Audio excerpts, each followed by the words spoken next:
have people joining us. So Wait, do you mind my Christian focus? that's fine. That's fine. Yes. We've had all people present from all different perspectives. So that's not a problem for me. So great. Well, great. I'm going to stop sharing and let's get people in. We don't want to waste anyone's time. So thank you so much for joining us today for our Unchaining Modern Slavery webinar. It's great that you can join us, and I trust that our content today will be current, relevant, and helpful to you and what you're doing either as an individual or in business.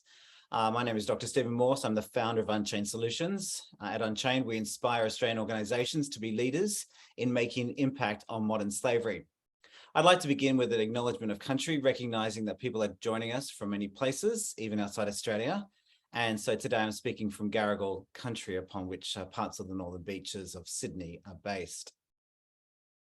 And so in the spirit of reconciliation, Unchained acknowledges the traditional custodians of country throughout Australia and their connections to land, sea and community. We pay our respects to their elders past, present, and extend that respect to all Aboriginal and Torres Strait Islander people today. Unchained hosts these webinars on a monthly basis with a view to advancing the conversation on the issue of modern slavery. And our purpose is really to help individuals, but primarily organisations, to go deeper in the implementation of a piece of legislation called the Commonwealth Modern Slavery Act and now the New South Wales Modern Slavery Act. In our words, we want to help organisations to lead beyond compliance. It's a great mechanism, but we want to help organisations explore the full dimensions of this crisis in our age called modern slavery or human trafficking, if that's the term you're familiar with. We invite you to use the chat to ask questions, and hopefully we can answer at least some of these questions in the time that we have today. So we'll first of all have our conversation and then come to a point where we can actually answer your questions. I hope we can get to those questions because my guest today is fantastic and he's awesome at speaking. So we may not get to those questions today, and if we don't, we will certainly write to you with our responses. So let me introduce my guest today. It's Michael Newton-Brown. He's co-founder of the Freedom Project. The Freedom Project works to support individuals and communities, particularly in the Asian region, who have been impacted by human trafficking. The project is a faith-based organisation on the Christian faith, whose mission stems from a commitment to really seeing transformation occur at the grassroots. And this is, in a sense, an unusual perspective that we're presenting today. Normally, we talk from the perspective of how to, in a sense, help companies from an operational supply chain perspective. But today, I wanted to reach out and think through how can we think about the issue of modern slavery from the supply side, what's actually going on in the ground in communities where there's poverty, underserved communities, and people at risk of being exploited in some shape or form around modern slavery. So I've known Michael for a number of years now, and he's, if you were tuning in before, he's been tracking my journey for some time, as I've also been tracking with his. We don't actually live too far away from each other, but it's, as you can, this space, there's enough room in this space for lots of different types of organizations to be involved. And so, welcome, Michael. It's good to have you with us. Thanks, Stephen. Great to be with you. Thank you. Well, I just, I'd like you to, you're the best person to introduce yourself. So perhaps if you could start by sharing a little bit about your story and how you've come to develop the Freedom Project. Oh, thanks, Stephen. Well, as you can see, I'm an old man now. I still act young, but I'm 61 in a few weeks. So I feel like I can think back decades. I can think back 30 and 40 years into my work, my humanitarian work. So I won't give you the full history, but I did go to Bible college. I do have a business bent. I did study business. I ended up 30 years ago at Wesley Mission, opening Wesley Centre, and I was a director there. And it opened up this social service sector to me, sort of management, Christian assistance here in Australia. And I just felt compelled to go overseas. And so my wife and I, with one little child, went to Africa as missionaries. So Somalia, Sudan, Rwanda. And we did Christian aid work. So we supported the churches, but we did hardcore relief and development for a number of years. So genocides, floods, droughts, civil wars in those countries that was what I did. And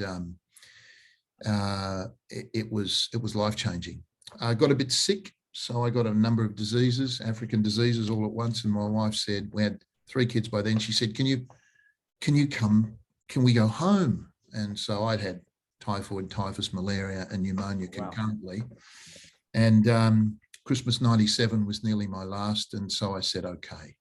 So I came back here and all the doors seemed to close. Now, I don't know if that's happened to you, Stephen, where a door has closed, but it's really challenging, especially when you've got, expenses in what is now a very expensive country and little kids, and you feel equipped and ready to go. I'm 36 years of age. I've, had 10 years in solid management roles, international and national, and I'm across, business and project management and Christian aid and the theology behind that. And I'm thinking that nothing opened. Anyway, I didn't know I was an entrepreneur. So I opened a footwear business 20 years ago. And that's what I do primarily through the day. And because you've been to my office. And so I run a little chain of footwear stores. And although that's not my passion in life, it enables me to pay the bills, and it gives me great flexibility to do these other things in life that make me either balanced, which is what I think it is, or really imbalanced, because maybe I don't do either of them very well. My kids are all grown up now. I started the Freedom Project 10 years ago after I'd been on the board of a group called Operation Mobilization, which is a big Christian humanitarian mission agency. And they work in maybe 100 plus countries. And I was chairman of that. And all of a sudden, in about 2007, 8, 9, there was this awakening that there was human trafficking. Now, I'd encountered Joseph Kony in Uganda. I remember having to drive in 1994 or 5 around where he was in Kitgum and Lira in Uganda to avert being attacked. But I didn't register child soldiers or anything back then. But nearly 20 years later, or 10 years later, 12 years later, I did. And there was just this, if you go back 15 years from now, now everyone is aware of modern slavery. But 15 years ago, they weren't. 12, 14, 15 years, they just weren't. The first thing that happened was that movie Taken with, which was on the telly last night, which was an unrealistic depiction of a girl being captured in Paris and Liam Neeson shooting them up. But I just realized there's tens of millions of humans enslaved. And here I am, connected and equipped with a heart and a desire to help the most oppressed in the world. And I looked around who to join, and there was no one to join. Okay. Wow. I went overseas. I met the COO of IJM to see if they wanted to start an affiliate, see if we could work with them. I went to conferences overseas. The Justice Conference, I think, was just in its infancy. Anyway, I realized there was no one. I said to OM, "Hey, do you want to start an anti-trafficking work?" And we nearly got that off the ground, and they said, basically, no, not really. So my wife and I just felt compelled to start. And so we broke the sector into 3 areas: those forced to work, those forced to have sex, those forced to kill, child soldiers. And so we've always been field focused. And so it was a matter of finding really good Christian partners, preferably that were Indigenous to the country, that were good at what they did, that had traction on the ground, where there was harmony between our philosophies and vision, so that we could empower them. I believe in being field-led. So where we have had and have work, it's not like, the US, where they're a branch of us. So that's where it all started. For me, it's just, I'm compelled by the love of God. Every human being, if you look in the eyes of a human being, it's different to every other, family of creatures on the planet. They're made in the image of God. He loves all 8 billion. And so why do just the few 100 million in the developed nations get to be better cared for? And I think we who have been blessed need to pour our lives out and help the least of these. So that's the framework and the motivation. Yeah, well, that's a remarkable testimony, and a very clear demonstration, really, too, of really just getting something going. I mean, and you're right. I think very similar story in that regards to Unchained. It's like, well, who do we plug in? Who do we go with? And obviously, when I started down this track back in 2010, there were a lot more organizations, but it was also in many ways a very guarded space still, particularly in the not-for-profit space. And so I was like, okay, well, just because the doors are closing all over the place doesn't mean there's not something we can do. So it's a question really of finding your niche, finding where you can actually serve best according to your experience, your skills, who you have access to, all those kinds of things, and going for it. Because I'm often asked by people, well, how do I get involved? What can I do? This beast called modern slavery, according to recent ILL reports, is just, the estimates are now larger. So we're now estimating at 50 million people. For me, those estimates are always conservative. Always conservative. It's a big number. It doesn't matter if it's 40 million, it's 50 million. It's in the tens of hundred. My belief is it's in the hundreds. I mean, when hardcore trafficking where someone is exchanged and held in some sort of restricted capacity is one way that people understand this. But when does poor labor conditions become like slavery? We did food for work programs in Sudan in the Civil War. Repair the road, we'll give you food. And that wasn't slave labor. That was just for a period of time. Instead of just handing out relief, they got them busy. Here's a hoe, repair the road that's been potholed. But if you did that systemically, that's just slave labor. And so at what point does some labor conditions where there's hundreds of millions of people virtually trapped in the injustice of a type of labor slavery, where it's much more than 50 million?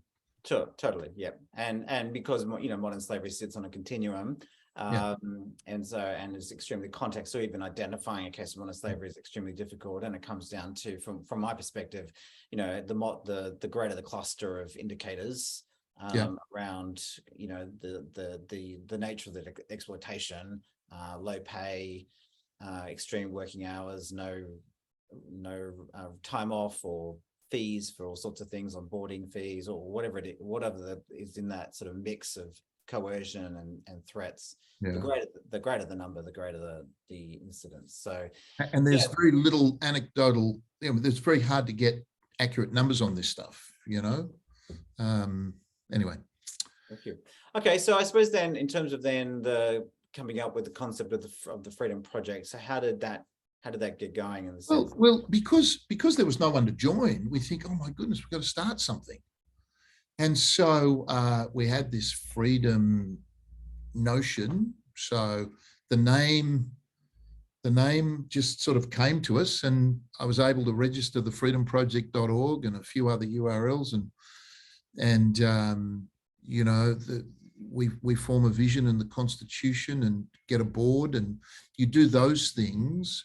You have an opening night, and then you look for a partner, and God very kindly gave us a very good partner that was working in Burma with child soldiers.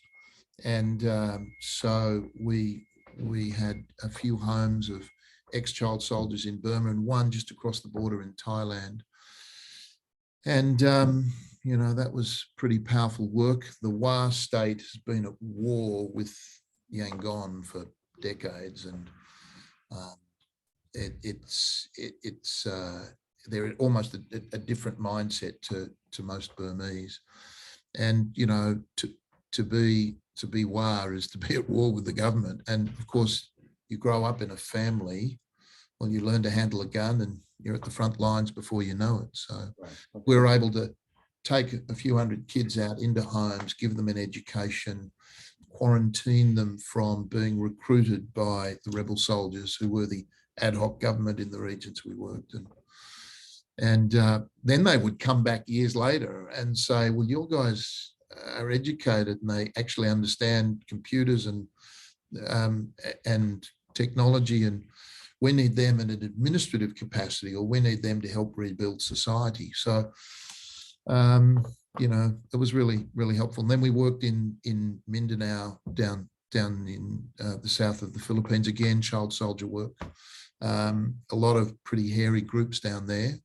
Again, the indigenous from Mindanao, who are mainly Muslim, mainly fundamentalist, and really same story, you know, to culturally be part of this tribe, you are against the government.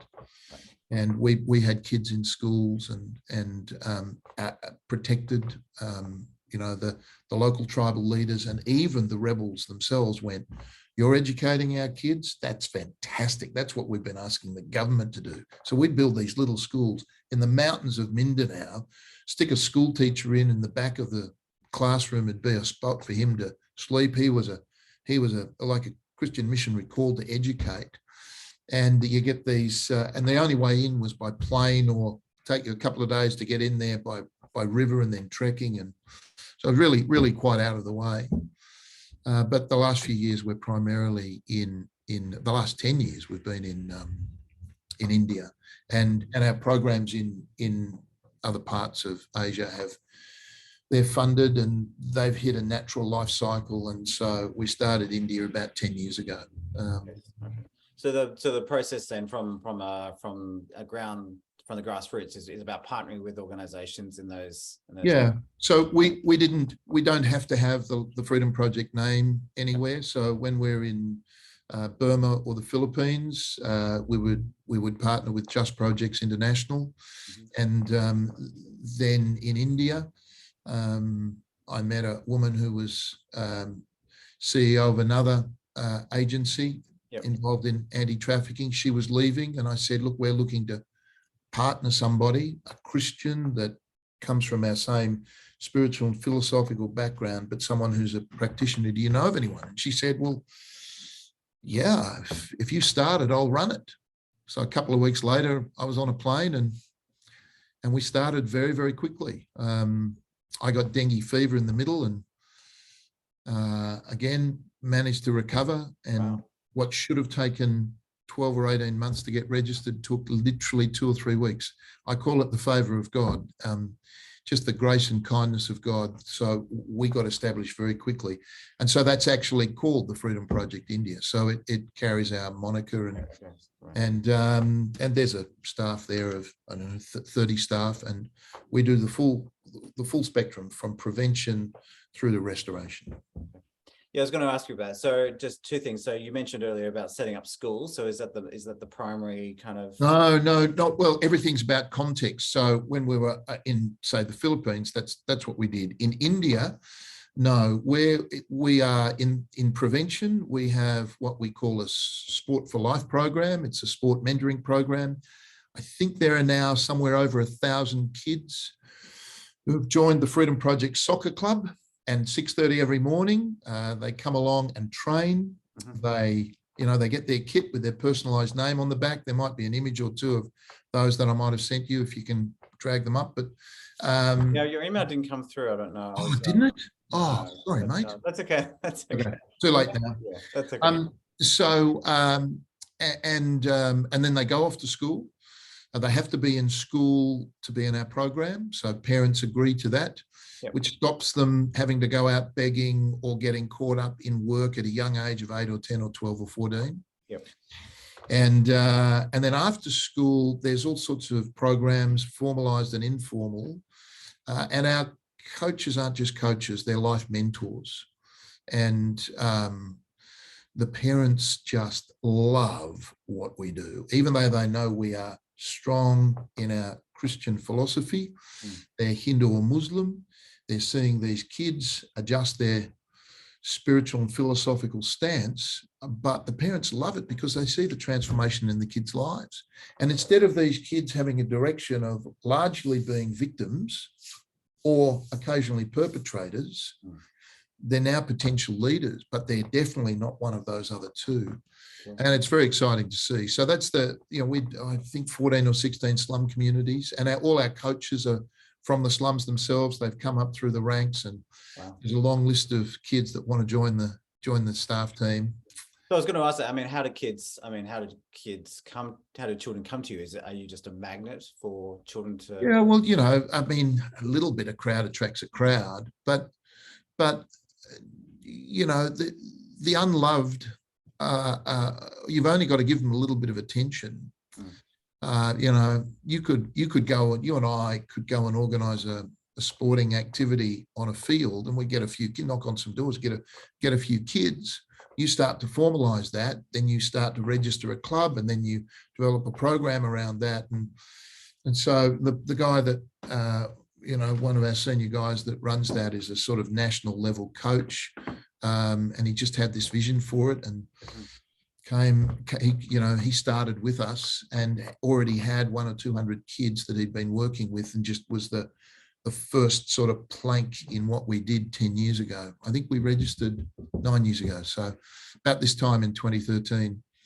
Then we'll do, depending on the climate and what's going on, sometimes we've got to stay under the radar. We'll do rescues. We work pretty closely with police, lots of good police contacts, very senior. We've done a lot of training of police. As you know, those who are in brothels, those who are prostitutes are criminals. Well, you and I know that many, if not most, are victims. Yep. And so how do you educate the police in that respect? So we've done a lot of good work there. I was going to ask you that, just in terms of your relationship with local authorities and police. Pretty cool. You and I, we would never do a raid. You can't do a raid. One, it's dangerous. Two, you don't have legal authority. So, but we do the front end spade work. Finding out where the undercover brothels are, or are there underage kids, and just the lay of the land. So we have staff that have gone in and played roles, and we don't broadcast much of that. It's not just brothels. It could be a sweatshop, and depending on what's going on, because on the ground in India, sometimes the government. This is being recorded. It'd be great if the Indian government didn't hear me speak, these things. It is being recorded, but you just say as much as you. I will say, because there's some sensitivities in India. The government there does not like Western influence, especially in the aid and charity space. And so there's a big push to shut down outside influence. I believe the Indian government would like to establish a fundamentalist Hindu regime across India, and that will cause clashes with Muslims, Christians, other faith-based groups, and non-Hindus. That's for India to sort those problems out. But at the lower end of the scale, those that are disempowered and impoverished end up missing out on opportunity that comes with the foreign cash that the government is trying to restrict. And so we've stayed small and flexible and quite under the radar deliberately. So sometimes, some senior police might say to us, nothing for a few months, just stay quiet. So we won't do any raids or anything like that. Because it's better to be a shining star for 70 years than a flaming comet and then squashed and crushed and you're out of the game. Sure. And there have been a number of agencies that have been deregistered. So I suppose just on that, in terms of then the governance of all that, there's obviously a natural feed in from people who've gone through the program, they become leaders. Are people operating at a paid and unpaid capacity? Like how does? Yeah. So we've got about 30 paid staff over there. And there are a number of guys who are they're sort of like youth leaders. They're not staff, but you'd call them interns or something. But they have jobs, outside jobs. Some of our best staff have come through the program, and they're shining lights. Or they'll go on and do other things, and get jobs and end up become what we'd call normal members of society, breaking that cycle of poverty and being potential victims or perpetrators. Okay. But so there's the rescue side of things, and we have the only safe house, restoration house in India for trafficked girls. It's called our Azadi House. There are 10 girls in it at the moment. Again, there's a photograph of that. And it's a bit like Humpty Dumpty. We often get the worst of the worst from the government homes. So if you are trafficked in India, or if you come from a brothel in India, and you get taken by the police, you get processed and put in a government home, and it's just horrible. It's just horrible. Your head's shaved. You're in with these. Fortunately, it's just women, but you're in with these women in a very oppressive environment, and so we will get a few of those women out. Maybe 95% of the women that go in for that purpose come back out, cycle back out, and end back into prostitution. We've just been doing some pilot programs with the government in Karnataka. They love what we're doing so much that there's talk of setting up, adjacent to the prison, a Heart of Baking program. So I'll tell you about that, which is the extension of our Azadi program. So the women come into our Azadi program, medical care, psychological help, and so on, in a safe, protected environment. I've been in there, but males are not allowed in. Security guards and safe from outsiders, maybe looking to take them back, some of their pimps, or safe from the women who might want to, go up to the roof and jump off, or kill. They're pretty damaged women, so it can be pretty tight and testy in there sometimes.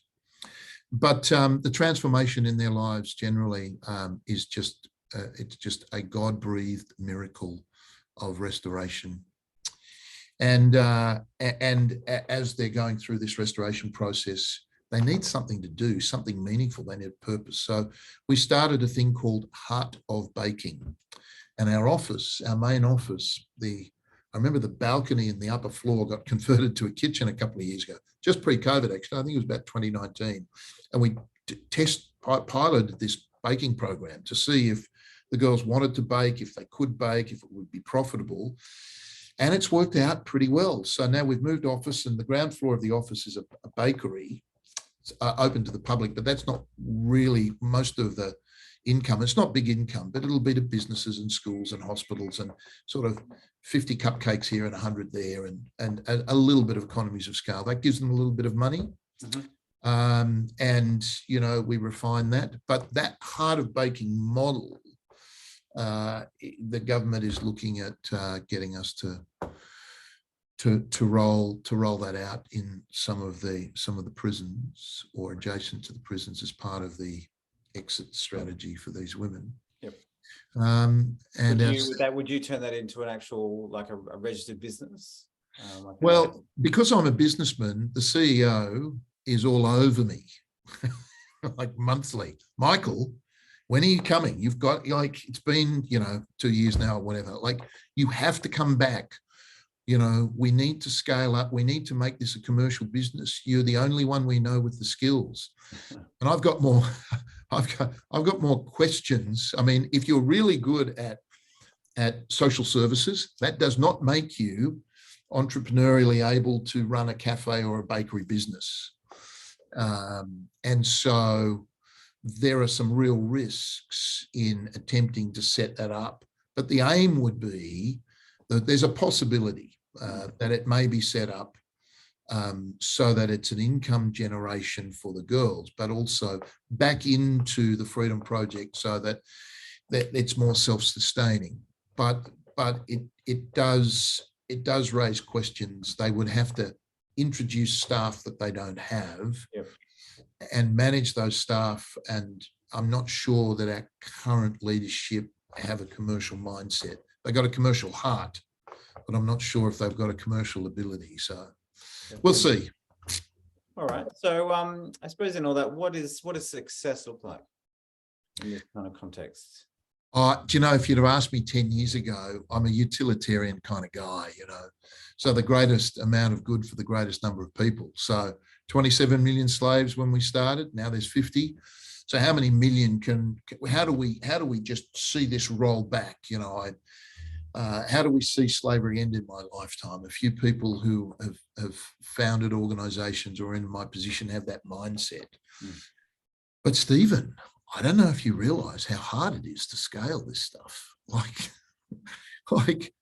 you know. Well, I know what it's like. I know what it's like working on the demand side. Okay. Oh, right. So after 5 years of engagement with corporate Australia, I know what it looks like, how this plays out on the demand side. So we could scale up pretty easily, but that doesn't mean we're effective. And I don't want to say anything about any charity or any aid agency, but most humans would not know what's really happening operationally on the ground. They just see the marketing material. So you wouldn't know, I don't know, let's say you're a big aid agency and your Kenya aid programs lost millions, it's got corruption, you know, some of the, let's pretend it's World Vision. I'm not saying that's happened. There's no way in the world anyone would know about that, or the other problems that are going on. No one knows the cost to deliver a blanket and some handleless metal pots and a mosquito net into a refugee camp. You know, it'd make your hair curl. You know, it's thousands of dollars. Why? Well, it's just so difficult to get to, and it's so labor intensive, and trucks have got to drive for days through muddy roads, and stuff gets stolen. And, you know, it's not like it's $5 and $2, and it's just hundreds of dollars for these silly little items. Well, you could fly them in, but anyway, so that the cost of doing work in developing nations is just different to, you know, the slick, you know, Woolworths, Aldi based, you know, delivery systems that we've got here. So what does success look like for me? Well, you know, then there's yet the other end of the utilitarian model is the starfish notion. You know, there's a whole sort of beach full of starfish, a bit like the whales that got beached on the coast recently. Mm-hmm. You want to save them all. Well, you mightn't be able to, and so you feel defeated, but for every one you save, that's a life. And so we've impacted thousands, tens of thousands of lives. So what success looked like to me? For one. Jesus said he would come and die for one. So we will work for one. And what's effectiveness? You know, you won't see some slick marketing for us. I wish we did. We might turn over more, might make more money. Sure. But operational effectiveness, you know, and just real integrity. I mean, I've been in this space on the field since 1994 in Africa, and you know, there's a lot of tricks out there where, you know, people double, triple, quadruple dip. You know, I heard of a school being built in India with a different program to us. And literally it was funded multiple times from all around the world, 100,000 for the school. And the kids would come out with the principal with a different shingle for every guest that arrived, saying, thank you for your donation of $100,000 from Canada and UK. And until this it didn't even get found out, but I know of it. Now that's an obvious case. So you know, just being able to know that there's effectiveness on the ground, what that looks like, and seeing change in the lives of human beings, you know. Mm-hmm. And I've got to tell you, brother, you know, you can have whatever program you want, but if you look someone in the eyes and you tell them they're loved, and you tell them there's a future and a hope, and you provide them with a meal and a bed or whatever it is you're going to provide them with, and you do that day after day, that makes a real difference. And so the human beings that I engage with, our team on the ground, are some of the most extraordinary, mission-hearted, sacrificial, loving human beings you will ever meet on the planet. And so success is their success. Yep. And it's, prevention, mate, I just want to prevent. Great. But as hard as we're working globally, there are some improvements, supply chain improvements, great. But then there's not. Evil has a way of sneaking around the light and going in the back door, a bit like modern slavery. In the 90s, it was as the Iron Curtain came down, slavery just moved into Eastern Europe. And then as that got a bit cleaned up, it then moved elsewhere, Africa and Asia, and you'd move from one country to another. And then it takes different forms. Now we've got cyber trafficking, and but human beings individually and systemically exploiting others has been going on since the beginning of time. And, we need to legislate against it. But it really is up to those in authority and the individuals that have responsibility, from parents through to border guards, to just do the right thing.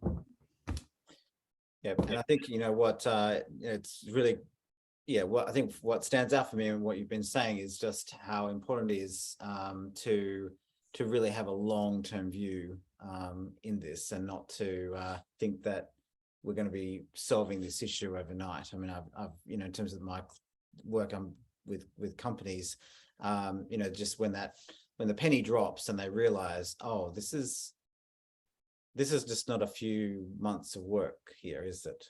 Like, we're going to be tracking with this for a while, aren't we? I said, yes. It's the rest of their working lives. You are, yes. It's the rest of their working lives. Now, sometimes, you do some heavy lifting up front if you really care and go deep into your supply chain. And then you put systems in place. But, all you need is a CEO in a factory overseas somewhere to change, or, or a natural disaster. Something happens, a change of government overseas, anything can happen. And you can make assumptions because things look like they're in place, when in actual fact, mate, you've got a major problem. So, it's a lifelong issue, for the life cycle of a business, for the life cycle of us. It's I mean, that's the question. How do you keep yourself fresh then? How do you not become cynical? This is, I'm a completely transparent guy. I am tired. I am tired. I'm doing 2 full-time gigs, and, let me say, retail footwear, I've got the leisures business. We sell tens of thousands of pairs of shoes. But mate, we could go under at any point in time. So could Myer, or you see great organisations disappear. So you're throwing more and more energy at that and refining your processes. This pencil sharpener is getting sharper and sharper. So if I was operating with the ingredients I've got now in my footwear business 20 years ago, I'd be making millions of dollars. I'm just, one step forward, one back, one forward, one back.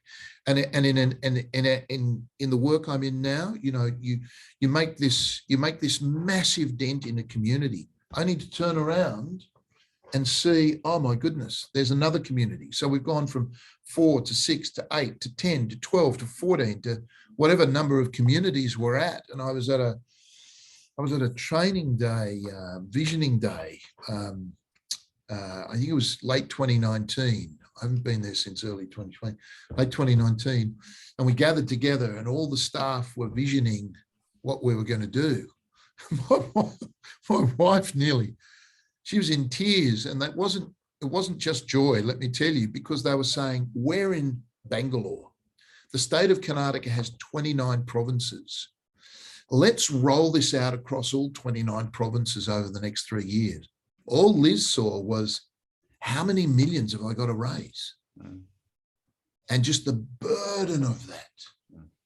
Now, she didn't say anything to anybody. So how do I get up? You know, because you look at your life here, we are passing through this world, brother. We are just passing through, whether it's for 40, 60, 80, 100 years, our days are numbered. And you just want to leave a legacy. You just want to make the world a better place. And so when I look at what are the best things I've done, I married the love of my life and I'm 35 years into marriage. I've got 3 fantastic kids that I've poured my life out for. I've got great friends in society. But when I look at what I have been able to be involved with the least of these, the poor, the sick, the prisoner, the naked, the hungry, the trafficked, the disempowered, the uneducated, virtually constantly for 30 years, I just sit back and I go, what a privilege. Like, I literally weep over the joy of seeing and knowing the lives that have been changed. And you go, well, how can some protocols or some cross-cultural communication issues or a lack of funding or not having good marketing staff or whatever it may be, how do my stresses and strains compare with the joy of seeing lives transformed?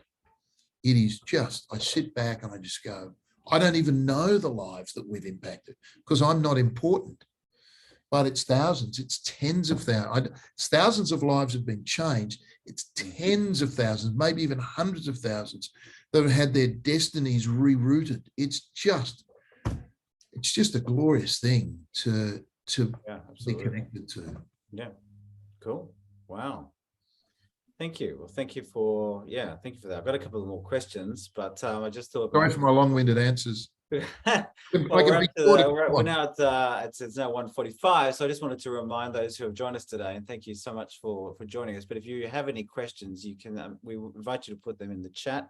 If you have any questions for Michael or myself, we just to put that there. I've got a couple more questions, but I thought I'd just remind people if they wanted to throw in a question. But I suppose some more questions really have to do with how do we sort of marry the demand and the supply side? So how do we help corporations engage with this, or is there a role for business in supporting what you're doing? Yeah, it depends on the sector. If you're talking slave labor, you know, the bigger companies are taking some responsibility, and so that's just a good thing. You know, I also think that bigger companies get quality product that's got a higher likelihood, I don't want to overstate it, but a higher likelihood that they're working with better factories who have skilled and semi-skilled and better paid, and you know, the whole supply chain is more in order. I understand that, you know, there's anomalies there. You know, we've seen in the past, I don't know, slave-like conditions for those making iPhones or something where they're exposed to chemicals and working conditions that are just ridiculous. But in terms of the work, how many, for example, how would in what sense could a corporation support something like? Oh, support us. No, I'm not talking about more to do with the work they need to do in terms of due diligence around this issue, but thinking more broadly outside the supply chain. Right. How could a business be supportive of? So it's already started to happen the last few years. I love it. Just that whole sense of being socially responsible. It's that extra bottom line that, you know what, we exist because we're making widgets, or we're making a soft drink, or we're, you know, a hamburger joint, or we're making sleeping bags, whatever it is, and we're turning over X million or 100 million or $1 billion. And okay, supply chain stuff, but how are we making the world a better place? You know, for some, there's a little bit of novelty to it. Oh, well, we'll do a tree planting thing, or and you know, it's a marketing exercise. So for some, it's real. But for others, it's a bit of an exercise to show they're socially responsible. And they're now just allocating 2 or 4 or 5% of the budget or 0.5% or whatever it is to this. And it actually just feeds back into extra brand value for them. So that's still good. You know, the motivation mightn't be great, but that's still good. But I think, you know, if the CEOs and the management team, you know, smelt the poverty, you know, went overseas, and you got to smell poverty it's like smelling death. It changes you. So, you know, my sister went to India a number of years ago, and she stayed, you know, in the best of the best, and they just didn't even want to step out into the markets. And if they did, you know, they were guided in and guided out. Whereas if she'd have come with me, she would have had a more authentic experience, and she would have got past those fears and sat down with people on the street and had a cup of tea, had a cup of chai, and had some street food, and not, you know, just prayed over it. That's why you pray a blessing for food, you know. And I figure if the staff will eat it, I'll eat it, you know. But get exposure, get a heart for something, and then just get involved. Find a charity, big or small, and don't just always make it about your organisation. So I don't know. BHP Billiton partners with World Vision. Great. Big with big. Well, what about BHP saying Freedom Project, you know, $100 million, you know, dollars, you don't need that, but here's $1 million, or here's $500,000, or here's 100,000. And how can we help you? Oh, yeah, we can do this and this and this, and you need this, and great. And not ruining or breaking our model, not just trying to scale us up for the sake of scaling us up. You know, I used to think that everyone had to be scaled up if you were valid. You know, that's the natural entrepreneurial thinking. You know, a hard reality that God's put on my heart is that you know, effectiveness can be small. Mm-hmm. It's okay to be small. And stay small. Sorry? And stay small. And stay small. And that's okay. You know, so it's okay to have one shoe shop. It's okay to have a small farm. It's okay to have a small church. It's okay to have a small charity. It's about your effectiveness, you know. But if corporations simply had a heart and sought to, not just because it's on trend, but they've decided, I'm going to give back. I went to a private school. I speak at that private school a lot, and I go and speak to the older boys, and I look them in the eyes and I say, you're all going to be, you know, business leaders and politicians. And I went to a very elite school. I went to Shaw, and I'm, you know, you just scratch me and I'm blue and white. I'm tribal school. But I look at these kids and I say, you know, most of you are on career paths for success. And if you are not successful in the world's eyes, you will still strive to be. I said, but how are you going to make this world a better place? Where's your heart? Where's your heart for the needy and the lost and the underprivileged? Make sure from an early age you participate in crossing those barriers. It's not just about writing a check. It's crossing the barrier. It's visiting, it's being with, it's engaging with, you know. So that's what I'd say to corporates. Yeah, well, and that's certainly part of the bigger vision of Unchained is, we do wrap our solutions around helping companies to comply with this legislation, but really our heart is beyond the legislation. And we do, having worked abroad, having, done some work myself in Indonesia and more extensively in Spain, although for most Australians, Spain is an exotic destination. But to help people to actually engage, really, and sit. For me, it's an issue of actually sitting with poverty, which is incredibly difficult. It's really hard. Can I tell you, I'm really uncomfortable with poverty. I'm just really uncomfortable. And, I thank God I sit here because it's too confrontational, I mean, when I go to India and I'm confronted by the poverty, you know, if you've got a soft heart, you want to help every individual right then and there. And you just got to steel yourself and just wind your window up.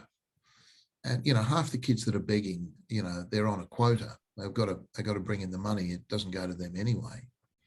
And, the little 7-year-old girl holding a 2-year-old baby that's half drugged is, odds are that's not her sibling. And the people picking and dropping them off mightn't be their parents. So, but short of, we've tried to do some audits on beggary, but short of jumping into that kid's life then and there, and then there's just a sea of them, it's just really uncomfortable. Yeah, it's really uncomfortable. So it's too much. I've got to be honest. I can't cope. You end up having to get professional and remove yourself. It's like a professional counsellor, listening to the story of a broken life, and they have to remain dispassionate. Well, how do you have empathy without being crushed yourself? So you get this professional distance thing going on for your own sanity. But you have to be really careful that you don't get professional at what you do, but a form of hard-heartedness. So I try and work on that all the time, get freshly broken. It's exhausting. Yep. It's just exhausting, dude. But anyway. Well, thank you, Michael.